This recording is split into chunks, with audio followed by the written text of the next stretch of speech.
মাত্র 1 কাপ আটা দিয়ে দারুণ মজার একটা রেসিপি তৈরি করব। তার জন্য একটা ডিম ভেঙে নিচ্ছি, পেঁয়াজ কুচি দিয়ে দিচ্ছি, কাঁচামরিচ কুচি, ধনিয়া পাতা কুচি, গাজর কুচি, স্বাদমতো লবণ, সামান্য কালো গোলমরিচের গুঁড়ো। সবকটা সবজি একসাথে ভালো করে মিশিয়ে নিচ্ছি। এখন এর মধ্যে 1 কাপ দিয়ে দিচ্ছি আটা, ভালো করে মিশিয়ে নিচ্ছি। তো এখানে আমি পানি না দিয়ে কিছুটা পরিমাণ লিকুইড দুধ দিয়ে ডোটা রেডি করে নিচ্ছি।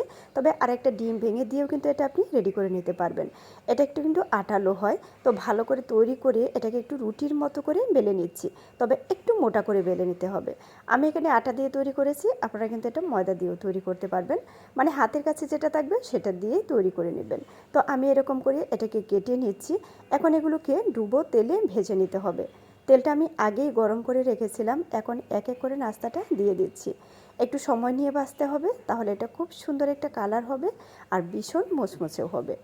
বিকেলের নাস্তার জন্য একদম পারফেক্ট একটা রেসিপি, অবশ্যই বাসায় ট্রাই করবেন। আর আমার রেসিপি ভালো লাগলে সবাই কমেন্ট করে জানিয়ে দেবেন আর একটি লাইক দিয়ে পাশে থেকে সাপোর্ট করবেন। সবাইকে অসংখ্য ধন্যবাদ রেসিপি দেখার জন্য। তো এখন আমি এগুলোকে নামিয়ে দেখিয়ে দিচ্ছি এটা আসলে দেখতে কতটা সুন্দর হয়েছে। অবশ্যই আপনারা বাসায় ট্রাই করতে পারেন। আল্লাহ হাফিজ।